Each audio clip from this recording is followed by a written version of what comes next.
जय हिंद दोस्तों, welcome to army super classes. This is Aryan Shukla. दोस्तों, सुबह 10 बज चुके हैं। जैसा कि आप सब जानते हैं, डेली सुबह 10 बजे स्पेशल आरपीएफ के लिए क्लास होती है। तो आज की क्लास में हम जीके के 60 इंपॉर्टेंट क्वेश्चन डिस्कस करेंगे विद एक्स्ट्रा फैक्ट। ये सभी टॉप के क्वेश्चन होंगे, इंपॉर्टेंट क्वेश्चन होंगे। कुछ ऐसे प्रश्न हैं जो आरपीएफ की परीक्षाओं में पूछे गए हैं, तो सभी क्लास को ध्यान से देखिएगा। 50 क्वेश्चन पूछे जाएंगे जीके परीक्षा में। हमारा 50 में 50 का टारगेट है। इसके लिए डेली सभी लोग सुबह 10 बजे सेशन को ज्वाइन कीजिएगा। स्पेशल आरपीएफ के लिए सेशन होता है। गुड मॉर्निंग सभी को। गुड मॉर्निंग दोस्तों। चलिए शुरू करते हैं आज की क्लास। इसका आंसर करिएगा क्वेश्चन नंबर फर्स्ट के लिए। क्वेश्चन इस प्रकार से है, भारत का सबसे बड़ा शेयर बाजार निम्न में से कौन सा है? सभी बताइएगा, भारत का सबसे बड़ा शेयर बाजार इनमें से कौन सा है? दिल्ली, कोलकाता, मुंबई या फिर चेन्नई? इसका right answer option number C होगा, Mumbai. Yes, option number C correct answer होगा। मुंबई भारत का सबसे बड़ा शेयर बाजार है, तो ऑप्शन नंबर सी इसका राइट आंसर होगा। मुंबई महाराष्ट्र की राजधानी है। भारत की आर्थिक राजधानी भी कहा जाता है मुंबई को। और मुंबई को भारत में 60 टापुओं के शहर के नाम से जाना जाता है। आप लोग याद रखिएगा। आरबीआई का हेडक्वार्टर कहाँ पर है, पूछा जाता है परीक्षा में। मुंबई में है। एसबीआई का हेडक्वार्टर भी मुंबई में है। बीसीसीआई, जितने भी भारत में क्रिकेट मैच होते हैं उनको कौन रेगुलेट करता है? बीसीसीआई। बीसीसीआई का हेडक्वार्टर भी मुंबई में है। आप लोग याद रखिएगा। और एक क्वेश्चन पूछा गया था परीक्षा में, नाबार्ड का मुख्यालय कहाँ पर है? नाबार्ड का हेडक्वार्टर कहाँ पर है? तो आप लोग याद रखिएगा, नाबार्ड का मुख्यालय भी मुंबई में है। और मुंबई को भारत का प्रवेश द्वार भी कहा जाता है। ये पूछा हुआ क्वेश्चन है, प्रीवियस ईयर क्वेश्चन है। जिसने भी क्वेश्चन नंबर फर्स्ट का ऑप्शन नंबर सी दिया, उनका सही उत्तर है मुंबई करेक्ट आंसर होगा। इसका आंसर करिएगा क्वेश्चन नंबर 2 के लिए। निम्न में से कौन सी धातु विद्युत तार बनाने के लिए उपयोग की जाती है? विद्युत तार बनाने के लिए किस धातु का उपयोग किया जाता है? चांदी, तांबा, लेड, मैग्नीशियम। इस प्रकार से ऑप्शन हैं। जिसने भी लाइव सेशन को लाइक नहीं किया है, लाइक कीजिए, शेयर कीजिएगा। चैनल पर नए हैं, चैनल को सब्सक्राइब कीजिए, बेल आइकन को प्रेस कीजिए ताकि सभी नोटिफिकेशन आप तक पहुंच सकें। बी करेक्ट आंसर होगा कॉपर का। Yes, option number B correct answer होगा। कॉपर का प्रयोग किया जाता है, उपयोग किया जाता है विद्युत तार बनाने के लिए। बी करेक्ट आंसर होगा इसका।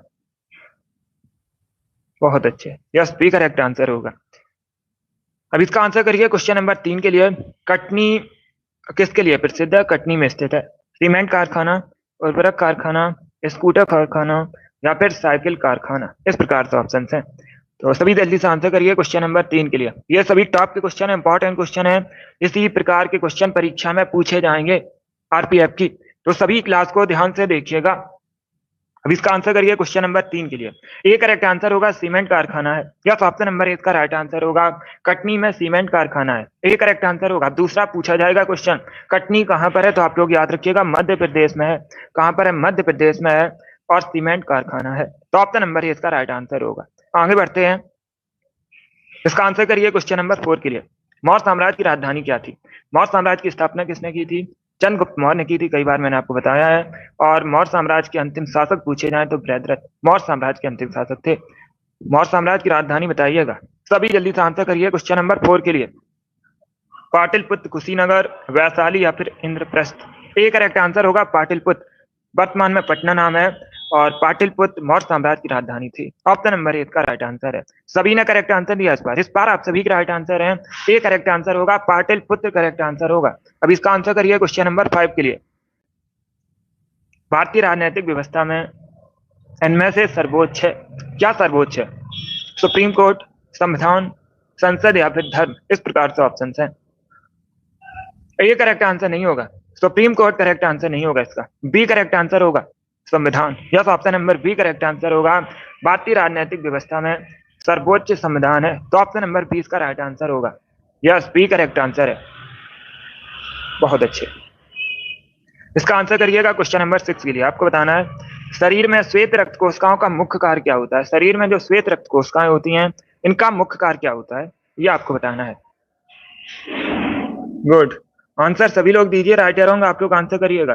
कोई क्वेश्चन नहीं आता उसे नोट डाउन कर सकते हो। ए करेक्ट आंसर होगा, शरीर को रोगों से बचाना। यस, ऑप्शन नंबर इसका राइट आंसर है। शरीर में जो श्वेत रक्त कोशिकाएं होती हैं, मुख्य कार्य होता है शरीर को रोगों से बचाना। ए करेक्ट आंसर होगा इसका। इसका आंसर करिएगा क्वेश्चन नंबर 7 के लिए। बताइए गोविंद सागर लेक कहां पर है भारत में? गोविंद सागर लेक भारत में कहां पर है? हिमाचल प्रदेश, पंजाब, राजस्थान या फिर जम्मू कश्मीर में? इसका right answer option number A होगा, हिमाचल प्रदेश में। यस, ऑप्शन नंबर ए का राइट आंसर होगा। हिमाचल प्रदेश में गोविंद सागर लेक है। तो ऑप्शन नंबर इसका राइट आंसर है। अब इसका आंसर करिए क्वेश्चन नंबर 8 के लिए। आपको बताना है अस्थायी लोकसभा अध्यक्ष प्रोटम स्पीकर नियुक्ति कौन करता है।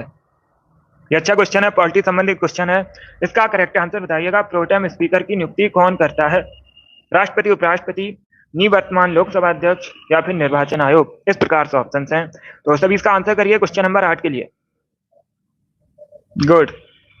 ए करेक्ट आंसर होगा इसका प्रेसिडेंट, या तो ऑप्शन नंबर इसका राइट आंसर है राष्ट्रपति प्रोटेम स्पीकर की नियुक्ति करता है। तो ऑप्शन नंबर इसका राइट आंसर है। जिसने भी क्वेश्चन नंबर 8 का ऑप्शन नंबर ए दिया उनका सही उत्तर है ए करेक्ट आंसर होगा इसका राष्ट्रपति करेक्ट आंसर है। इसका आंसर करिए क्वेश्चन नंबर 9 के लिए। विश्व जनसंख्या दिवस कब मनाया जाता है। सभी इसका आंसर करिएगा। विश्व जनसंख्या दिवस कब मनाया जाता है, इसका राइट आंसर क्या होगा। ए करेक्ट आंसर होगा 11 जुलाई को, या तो ऑप्शन नंबर इसका राइट आंसर है 11 जुलाई को प्रतिवर्ष विश्व जनसंख्या दिवस मनाया जाता है। ए करेक्ट आंसर होगा इसका। यस, बहुत अच्छे। अब इसका आंसर करिएगा क्वेश्चन नंबर 10 के लिए। बताइए गढ़वाली कहाँ का फोक डांस है। गढ़वाली कहाँ का फोक डांस है ये आपको बताना है। उत्तराखंड, उत्तर प्रदेश, मध्य प्रदेश या फिर गुजरात का। इसका right answer option number A होगा उत्तराखंड का, या तो ऑप्शन नंबर ए इसका राइट आंसर है उत्तराखंड का लोक नृत्य है गढ़वाली। ए करेक्ट आंसर होगा। मध्य प्रदेश करेक्ट आंसर नहीं होगा, उत्तराखंड का लोक नृत्य है। इसका आंसर करिए क्वेश्चन नंबर 11 के लिए। What is the full form of FM. FM का पूरा नाम क्या होता है, एफएम का फुल फॉर्म आपको बताना है।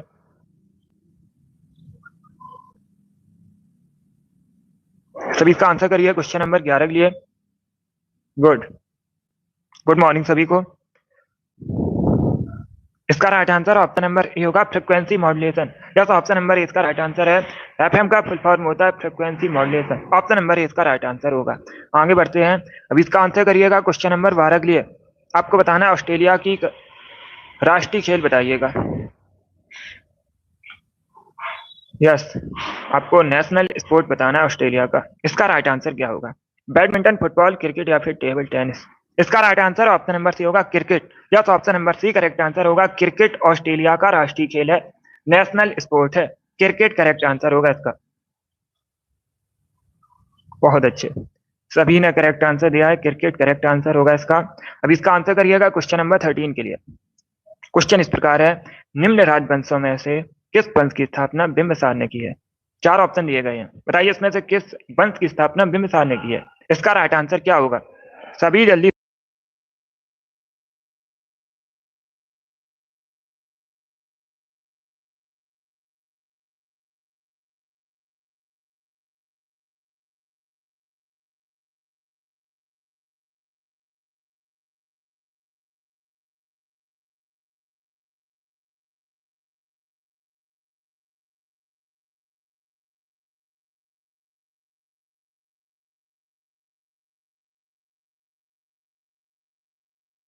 इसका आंसर करिएगा क्वेश्चन नंबर 13 के लिए। आपको बताना है किस पंथ की स्थापना बिंबिसार ने की है।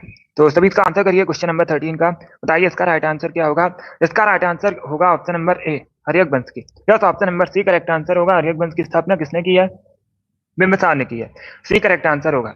नंद वंश की स्थापना आप लोग याद रखिएगा महापद्मानंद ने की थी।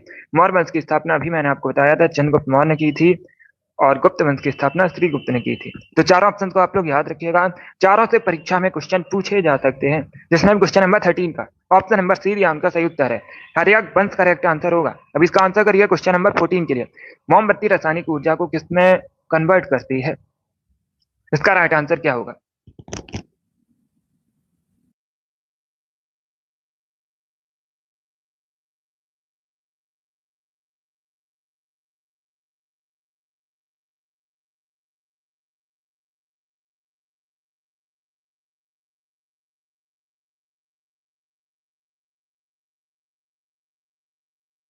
फोर्टीन है। इसका राइट आंसर बताइएगा, जो मोमबत्ती है रासायनिक ऊर्जा को किसमें बदलती है। इसका right answer option number C होगा ऊष्मा और प्रकाश ऊर्जा। यस, ऑप्शन नंबर सी इसका राइट आंसर होगा मोमबत्ती रासायनिक ऊर्जा को प्रकाश और ऊष्मा ऊर्जा में बदलती है। सी करेक्ट आंसर होगा इसका। जिसने अभी क्वेश्चन नंबर 14 का ऑप्शन नंबर सी दिया उनका सही उत्तर है।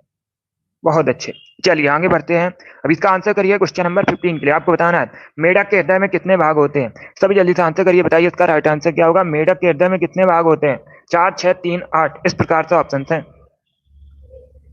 क्या पूछा गया है, मेढक के हृदय में कितने भाग होते हैं। इसका right answer option number C होगा 3, या तो option number C correct answer होगा। सी करेक्ट आंसर होगा इसका मेढक के हृदय में 3 भाग होते हैं। ये इंपॉर्टेंट क्वेश्चन है, बहुत सी परीक्षा में पूछा हुआ क्वेश्चन है, जैसे आप लोग याद रखिएगा। सी करेक्ट आंसर होगा इसका। अभी इसका आंसर करिए क्वेश्चन नंबर 16। आपको बताना है हमारे भारतीय संविधान में कितने मूल कर्तव्य हैं। हमारे भारतीय संविधान में कितने मूल कर्तव्य हैं? 12, 8, 11 या फिर 9? इस प्रकार से ऑप्शन है। इसका right answer option number C होगा 11। या तो option number C correct answer होगा।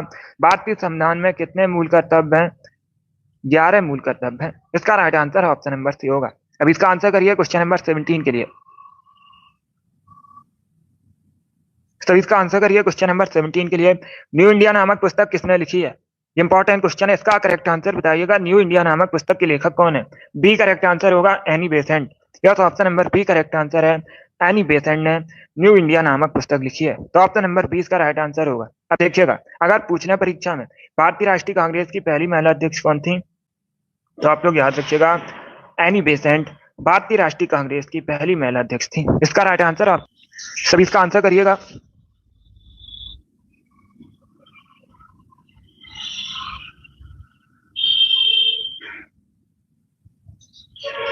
क्वेश्चन नंबर 18 के लिए आंसर करिए। क्वेश्चन इस प्रकार है, विश्व में सबसे लंबी किस देश की तट रेखा है? इसका राइट आंसर होगा ऑप्शन नंबर सी कनाडा। या option number C correct answer होगा, कनाडा की सबसे लंबी तट रेखा है विश्व में।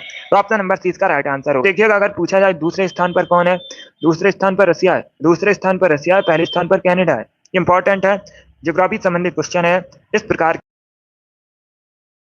इसका आंसर करिएगा क्वेश्चन नंबर 19 के लिए। कांच क्या होता है? सभी इसका आंसर करिएगा, बताइए कांच क्या होता है? इसका राइट आंसर क्या होगा? इसका राइट आंसर भी होगा अति शीतित द्रव है कांच। क्या है कांच? अति शीतित द्रव है। तो ऑप्शन नंबर बी इसका आंसर है। जिसने भी क्वेश्चन नंबर 19 का ऑप्शन नंबर बी दिया, उनका सही उत्तर है बी करेक्ट आंसर होगा इसका। क्या तो ऑप्शन नंबर बी आंसर है। अब इसका आंसर करिए क्वेश्चन नंबर 20 के लिए। आपको बताना है निम्न में से कौन सी नदी अरब सागर में जाकर मिलती है? तो सभी इसका आंसर करिए, बताइए इसका राइट आंसर क्या होगा। इनमें से कौन सी नदी अरब सागर में जाकर मिलती है? कावेरी, गोदावरी, नर्मदा या फिर कृष्णा? इसका right answer option number C होगा नर्मदा। या तो option number C correct answer होगा। नर्मदा नदी का जो उद्गम है मध्य प्रदेश के अमरकंटक से होता है और ये अरब सागर में जाकर मिलती है, पश्चिम की ओर बहती है। ऑप्शन नंबर सी इसका राइट आंसर होगा। मध्य प्रदेश की राजकीय नदी भी है नर्मदा। अब इसका आंसर करिएगा क्वेश्चन नंबर 21 के लिए। मठ और स्तूप किस संबंधित है? सभी जल्दी से आंसर करिएगा, बताइए इसका राइट आंसर क्या होगा। मठ स्तूप किस धर्म से संबंधित है? ए करेक्ट आंसर बौद्ध धर्म से संबंधित है। या तो ऑप्शन नंबर इसका राइट आंसर होगा, बौद्ध धर्म से संबंधित है मठ स्तूप। तो ऑप्शन नंबर इसका राइट आंसर है। अब इसका आंसर करिए क्वेश्चन नंबर 22 के लिए। डंप अभ्यारण्य कहाँ पर है? डंपा अभ्यारण्य कहाँ पर है? केरल, मध्य प्रदेश, मिजोरम या फिर तेलंगाना? इसका right answer option number C होगा मिजोरम में। या तो option number C correct answer होगा मिजोरम में डंपा अभ्यारण्य। तो ऑप्शन नंबर सी इसका राइट आंसर होगा। अब इसका आंसर करिएगा क्वेश्चन नंबर 23 के लिए। आपको बताना है दुर्गेश नंदिनी पुस्तक किसने लिखी है? सब इसका आंसर करिए, बताइए इसका राइट आंसर क्या होगा। दुर्गेश नंदिनी पुस्तक किसने लिखी है? इसका राइट आंसर बताएगा बंकिम चंद्र चटर्जी, वाल्मीकि, रविन्द्रनाथ टैगोर या फिर हरवंश राय बच्चन? इस प्रकार से ऑप्शन है। सभी जल्दी से आंसर करिए क्वेश्चन नंबर 23 के लिए। गुड। इसका right answer option number A होगा, बंकिम चंद्र चटर्जी ने। ए करेक्ट आंसर होगा इसका। अब तो याद रखिएगा, बंकिम चटर्जी ने दुर्गेश नंदिनी पुस्तक लिखी है। ऑप्शन नंबर ए इसका राइट आंसर है। अब इसका आंसर करिएगा क्वेश्चन नंबर 24 के लिए। सिंधु घाटी सभा में घर किससे बने थे? सभी इसका आंसर करिएगा।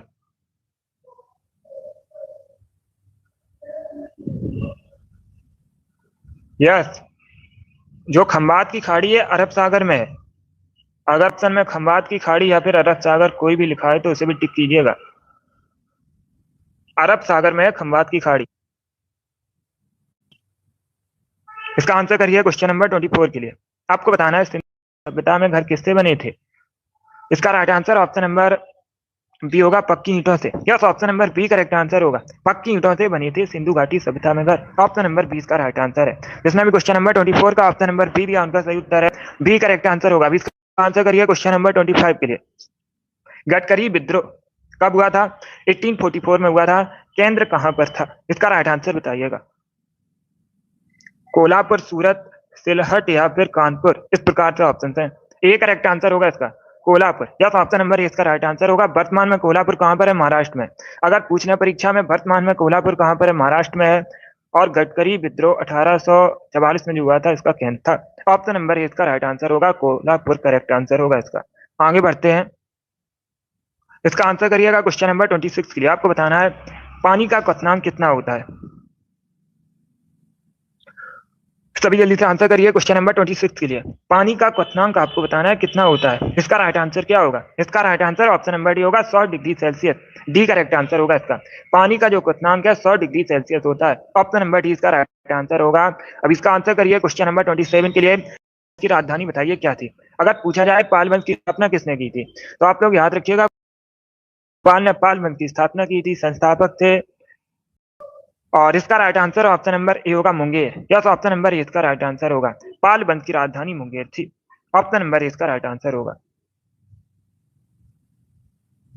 बहुत अच्छे, तो सभी इसका राइट आंसर दिया। ऑप्शन नंबर ए इसका राइट आंसर होगा। अब इसका आंसर करिए क्वेश्चन नंबर 28 के लिए। इंदौर के होलकर राजवंश की स्थापना किसने की थी? ये इतिहास से संबंधित क्वेश्चन है। सभी जल्दी से आंसर करिए, बताइए इंदौर का जो होलकर राजवंश थी स्थापना किसने की थी? शिवाजी ने, मल्हार राव ने, बाजीराव ने, या फिर नन ऑफ दीज? इसका right answer option number B होगा, मल्हार राव ने। बी करेक्ट आंसर होगा इसका। मल्हार राव ने इंदौर के होलकर राजवंश की स्थापना की थी। बी इसका राइट आंसर होगा। अब इसका आंसर करिए क्वेश्चन नंबर 29 के लिए। पृथ्वी पर सबसे गहरा गर्त कौन सा है? सी करेक्ट आंसर होगा, मैरियाना गर्त। Yes, option number C correct answer होगा। मैरियाना गर्त पृथ्वी पर सबसे गहरा गर्त है, तो ऑप्शन नंबर सी का राइट आंसर होगा। अब दूसरा क्वेश्चन पूछा जाएगा परीक्षा में। क्या क्वेश्चन पूछा जाएगा दूसरा परीक्षा में? ये जो मैरियाना गर्त है सबसे गहरा गर्त, ये किस महासागर में है? तो आप लोग याद रखिएगा पैसिफिक ओशियन में है, प्रशांत महासागर में है। ऑप्शन नंबर सी का राइट आंसर होगा। अभी इसका आंसर करिए क्वेश्चन नंबर 30 के लिए। न्यूयॉर्क किस नदी के किनारे स्थित है? न्यूयॉर्क यूएसए का एक नगर है, यूएसए का एक शहर है। किस नदी के किनारे बसा है? हडसन नदी के किनारे बसा है। ऑप्शन नंबर ए इसका राइट आंसर होगा। हडसन नदी के किनारे बसा है न्यूयॉर्क, और यूएसए का एक नगर है। ऑप्शन नंबर ए इसका राइट आंसर होगा। अब इसका आंसर करिए सभी जल्दी से आंसर करिए क्वेश्चन नंबर 31 के लिए। इंपॉर्टेंट क्वेश्चन है। क्वेश्चन इस प्रकार है, भारत सरकार द्वारा पर्यावरण संरक्षण अधिनियम कब पारित किया गया? इसका राइट आंसर क्या होगा? तो सभी इसका आंसर करिए क्वेश्चन नंबर 31 के लिए। बताइए इसका राइट आंसर क्या होगा? इसका right answer option number D होगा, 1986 में, 1986 में। क्या करेक्ट आंसर होगा? ऑप्शन नंबर डी इसका राइट आंसर होगा। 1986 में भारत सरकार द्वारा पर्यावरण संरक्षण अधिनियम पारित किया गया था। ऑप्शन नंबर डी इसका राइट आंसर होगा। अब इसका आंसर करिएगा क्वेश्चन नंबर 32 के लिए। आपको बताना है प्रियदर्शिका पुस्तक किसने लिखी है? प्रियदर्शिका पुस्तक बताइए किसके द्वारा लिखी गई है? कालिदास, तुलसीदास, चाणक्य, या फिर हर्षवर्धन? 32 है क्वेश्चन नंबर 32। अब इसका आंसर करिएगा। गुड, डी करेक्ट आंसर होगा, हर्षवर्धन ने। यह तो ऑप्शन नंबर डी इसका राइट आंसर है। प्रियदर्शिका नामक पुस्तक हर्षवर्धन ने लिखी है, तो ऑप्शन नंबर डी इसका राइट आंसर होगा। अब इसका आंसर करिए क्वेश्चन नंबर 33 के लिए। माधव राष्ट्रीय उद्यान आपको बताना है कहां पर है? माधव राष्ट्रीय उद्यान मध्य प्रदेश में है। ऑप्शन नंबर इसका राइट आंसर होगा, मध्य प्रदेश में है माधव राष्ट्रीय उद्यान। 34 के लिए आंसर करिएगा। निम्न में से जल जनित रोग कौन सा है? इसमें बताइएगा जल जनित रोग कौन सा है? बी करेक्ट आंसर होगा, हैजा। Yes, option number B correct answer होगा। हैजा एक जल जनित रोग है, तो ऑप्शन नंबर 20 का राइट आंसर होगा। अब इसका आंसर करिए क्वेश्चन नंबर 35 के लिए। आपको बताना है किस विटामिन का केमिकल नेम राइबोफ्लेविन होता है? इसका राइट आंसर क्या होगा? राइबोफ्लेविन किस विटामिन का केमिकल नेम है? विटामिन के, विटामिन सी, विटामिन B2, या फिर विटामिन B12? इस प्रकार से ऑप्शन है, तो सभी इसका आंसर करिए। बताइए इसका राइट आंसर क्या होगा? क्या करेक्ट आंसर होगा? इसका right answer option number B होगा, सॉरी सी होगा, vitamin B12। Option number C इसका राइट आंसर है। राइबोफ्लेविन पूछा गया है किस विटामिन का केमिकल नेम होता है, ये पूछा गया है। सी इसका राइट आंसर होगा, vitamin B2। Yes, D correct answer नहीं होगा। विटामिन B12 का केमिकल नेम होता है साइनोकोबालामिन। क्या होता है? साइनोकोबालामिन। तो डी करेक्ट आंसर नहीं होगा इसका। सी करेक्ट आंसर होगा, vitamin B2। Yes, option number C इसका राइट आंसर है।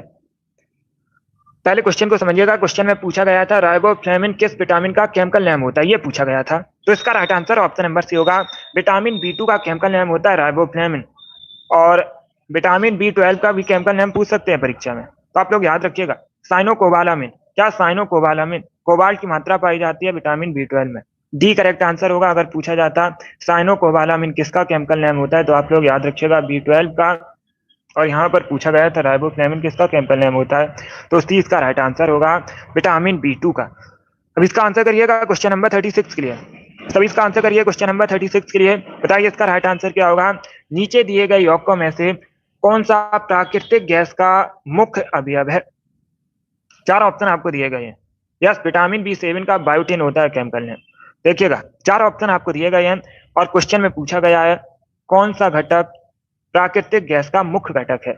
ब्यूटेन, हेक्सेन, बेंजीन, मिथेन, इस प्रकार से ऑप्शन हैं। इसका right answer option number D होगा मिथेन। या तो option number D correct answer होगा।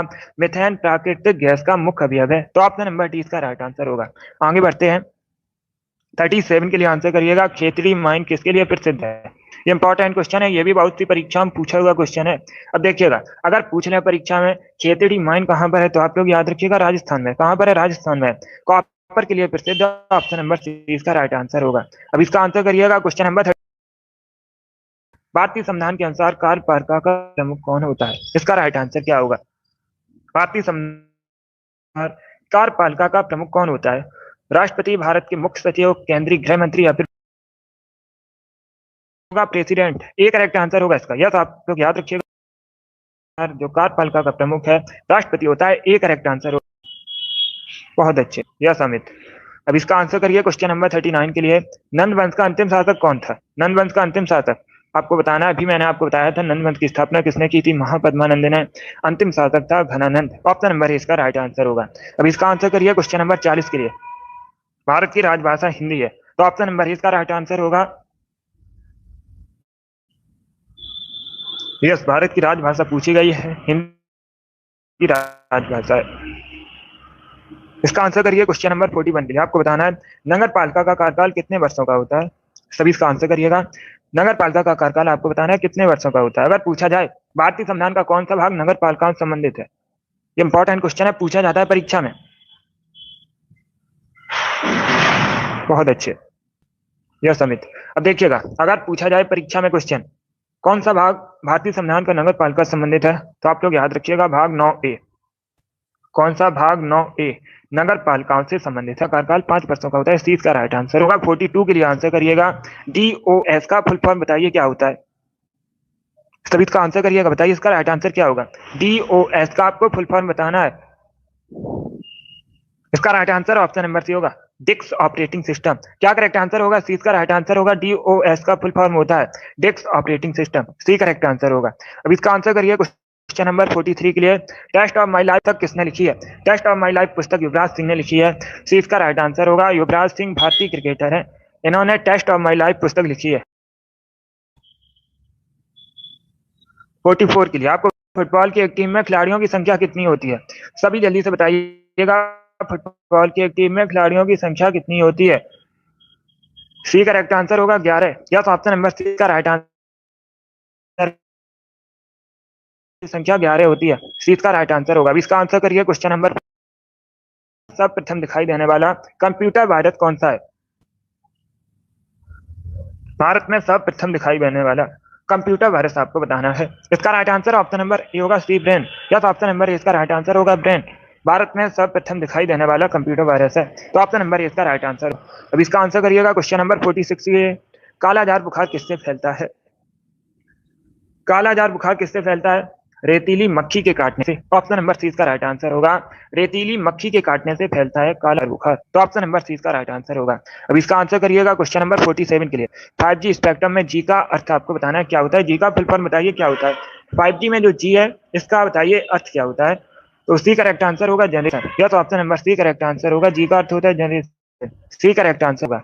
अब इसका आंसर करिएगा क्वेश्चन नंबर 48 के लिए। केंद्रीय सतर्कता आयोग का गठन कब हुआ था। अगर पूछना परीक्षा में केंद्रीय सतर्कता आयोग का मुख्यालय कहां पर है, तो आप लोग रखिएगा नई दिल्ली में, न्यू दिल्ली में केंद्रीय सतर्कता आयोग का मुख्यालय है। और इसका जो गठन है 1964 में हुआ था, 1964 में हुआ था। एक करेक्ट आंसर होगा इसका 1964, एक करेक्ट आंसर होगा। अब इसका आंसर करिएगा क्वेश्चन नंबर 49 के लिए। मीमांसा दर्शन के प्रतिपादक बताइएगा। डी करेक्ट आंसर होगा Jaimini. Plus option number D इसका राइट आंसर होगा। मीमांसा दर्शन के प्रतिपादक है, तो ऑप्शन नंबर डी इसका राइट आंसर है। अब इसका आंसर करिए क्वेश्चन नंबर 50 के लिए। वैन सांग ने शिलादित्य के कहा था। इतिहास से संबंधित क्वेश्चन है, अच्छा क्वेश्चन है। तो सबका आंसर करिए, बताइए इसका राइट आंसर क्या होगा। वैनसांग ने शिलादित किसे कहा था? चंद्रगुप्त मौर्य, चंद्रगुप्त द्वितीय, अशोक या फिर हर्षवर्धन को? गुड, सभी आंसर करिए क्वेश्चन नंबर 50 के लिए। शिलादित्य पूछा गया है, किसे कहा था? इसका right answer option number D होगा, हर्षवर्धन को। डी करेक्ट आंसर होगा इसका, हर्षवर्धन को कहा था वैनसांग ने शिलादित्य। तो ऑप्शन नंबर डी इसका राइट आंसर होगा। इसका आंसर करिएगा क्वेश्चन नंबर 51 के लिए। आपको बताना है शून्य की खोज किसने की थी। ये भी इंपॉर्टेंट क्वेश्चन है, अच्छा क्वेश्चन है। बताइएगा शून्य खोज किसने की थी। वराहमिहिर, आर्यभट्ट, भास्कर या फिर नन ऑफ दीज? इसका right answer option number B होगा, आर्यभट्ट ने। यस, बी करेक्ट आंसर होगा, आर्यभट्ट ने सबसे पहले शून्य की खोज की थी। अब इसका आंसर करिएगा क्वेश्चन नंबर 52 के लिए। जनसंख्या के अध्ययन को क्या कहते हैं? जनसंख्या के अध्ययन को जनांकिकी कहते हैं। ये पूछा हुआ क्वेश्चन है, सीपीओ की परीक्षा में पूछा गया था, बिल्कुल इसी प्रकार से। तो आप लोग याद रखिएगा, जनसंख्या अध्ययन को जनांकिकी कहते हैं। 53 के लिए आंसर करिएगा, डॉक्टर सलीम अली पक्षी अभ्यारण्य आपको बताना है कहां पर है। इसका राइट आंसर ऑप्शन होगा गोवा में। Yes, option number C correct answer होगा, भारत के गोवा में डॉक्टर सलीम अली पक्षी अभ्यारण्य। तो सी इसका राइट आंसर है। इसका आंसर करिएगा क्वेश्चन नंबर 54 के लिए। नई राजनीतिक पार्टियों को मानता कौन प्रदान करता है? इसका राइट आंसर क्या होगा? नई राजनीतिक पार्टियां हैं जो, उनको मानता कौन प्रदान करता है? प्रधानमंत्री, चुनाव आयोग, राष्ट्रपति, फिर पार्लियामेंट? इसका right answer option number B होगा, चुनाव आयोग। या तो option number B correct answer होगा, चुनाव आयोग नई राजनीतिक पार्टियों को मान्यता प्रदान करता है। बी करेक्ट आंसर होगा। अब इसका आंसर करिए क्वेश्चन नंबर 55 के लिए। मधुमलाई राष्ट्रीय उद्यान कहां पर है? सभी जल्दी से आंसर करिए, बताइए इसका राइट आंसर क्या होगा। मधुमलाई राष्ट्रीय उद्यान कहां पर है? उत्तराखंड, तमिलनाडु, असम या फिर गुजरात में? इसका right answer option number B होगा, तमिलनाडु। या तो option number B correct answer होगा, तमिलनाडु में मधुमलाई राष्ट्रीय उद्यान है। इंपॉर्टेंट क्वेश्चन है, बहुत सी परीक्षा में पूछा हुआ क्वेश्चन है, आरपीएफ की भी परीक्षा में पूछा गया था प्रीवियस ईयर क्वेश्चन। तो 20 का राइट आंसर होगा तमिल, करेक्ट आंसर होगा। 56 के लिए आंसर करिएगा, बताइए किस प्रदेश का भौगोलिक उपनाम सोया प्रदेश है? सोया प्रदेश भारत में किसे कहा जाता है? आंध्र प्रदेश, मध्य प्रदेश, उत्तर प्रदेश या फिर हिमाचल प्रदेश को? इसका right answer option number B होगा, Madhya Pradesh. Yes, B correct answer. Madhya Pradesh को कहा जाता है प्रदेश देश इसलिए कहा जाता है क्योंकि मध्य प्रदेश में भारत में सबसे अधिक सोया का उत्पादन। आपसे पूछ सकते हैं परीक्षा में कि भारत में सबसे अधिक सोया का उत्पादन कहां पर होता है, तो आप लोग याद रखिएगा मध्य प्रदेश में होता है। इसीलिए मध्य प्रदेश को भारत में सोया प्रदेश के नाम से जाना जाता है। 57 के लिए आंसर करिएगा, इंडियन लिबरल फेडरेशन की स्थापना किसने की थी? इसका राइट आंसर बताइए, इंडियन लिबरल फेडरेशन की स्थापना किसने की थी? ए करेक्ट आंसर होगा, सुरेंद्र नाथ बनर्जी ने। यस, ए करेक्ट आंसर होगा, सुरेंद्र नाथ बनर्जी ने इंडियन लिबरल फेडरेशन की स्थापना की थी। तो ऑप्शन नंबर ए इसका राइट होगा। आगे बढ़ते हैं, 58 के लिए आंसर करिएगा, धमेक स्तूप भारत में कहां पर स्थित है? भागलपुर, बिहार, गंगटोक, सिक्किम, सारनाथ उत्तर प्रदेश या फिर उज्जैन मध्य प्रदेश? इस प्रकार से ऑप्शन हैं। धमेक स्तूप बताना है कहां पर स्थित है। सी करेक्ट आंसर होगा, उत्तर प्रदेश के सारनाथ में। Yes, option number C correct answer होगा, उत्तर प्रदेश के सारनाथ में धमेक स्तूप है। सी करेक्ट आंसर होगा। आंसर करिएगा क्वेश्चन नंबर 59 के लिए। ओमान की राजधानी बताइए, what is the capital of Oman? Oman की राजधानी बताइएगा। इसका right answer option number D होगा, Muscat. Yes, option number D इसका राइट आंसर है, मस्कट ओमान की राजधानी या कैपिटल है। टी करेक्ट आंसर होगा। अब इसका आंसर करिए क्वेश्चन नंबर 60 के लिए। आज का लास्ट क्वेश्चन है, प्राचीन भारत में निष्क या निशाका एक ही बात है के नाम से किसे जाना जाता था? तो इसका right answer option number A होगा, स्वर्ण आभूषण को। या तो ऑप्शन नंबर ए इसका राइट आंसर है। वैदिक भारत में स्वर्ण आभूषण को निष्क या निशाका के नाम से जानते थे। ऑप्शन नंबर ए इसका राइट आंसर होगा। इसमें भी क्वेश्चन नंबर 60 का ऑप्शन नंबर ए दिया उनका सही उत्तर है। गुड, ए करेक्ट आंसर होगा इसका, स्वर्ण आभूषण करेक्ट आंसर होगा। बहुत अच्छे। चलिए दोस्तों, आज की क्लास में हमने 60 इंपॉर्टेंट क्वेश्चन डिस्कस किए with extra fact. I hope आप सभी को ये प्रश्न समझ आए होंगे। सो क्लास को लाइक कीजिए, शेयर कीजिए, चैनल पर नए हैं चैनल को सब्सक्राइब कीजिएगा, बटन को प्रेस कीजिए ताकि सभी नोटिफिकेशन आप तक पहुंच सकें। डेली क्लास होती है सुबह 10 बजे, स्पेशल जीके जीएस का सेशन है, सभी डेली सेशन को ज्वाइन कीजिएगा। आरपीएफ के लिए डेली सुबह 10 बजे की सेशन होता है, यही वाला। 50 क्वेश्चन पूछे जाएंगे जीके के परीक्षा में, हमारा 50 में 50 का टारगेट है। इसके लिए डेली सेशन को ज्वाइन कीजिएगा। पसंद आए क्लास को लाइक कीजिए, शेयर कीजिए, चैनल पर नए हैं चैनल को सब्सक्राइब कीजिएगा, बेल आइकन को प्रेस कीजिए ताकि सभी नोटिफिकेशन आप तक पहुंच सके। Thank you guys, thank you for watching.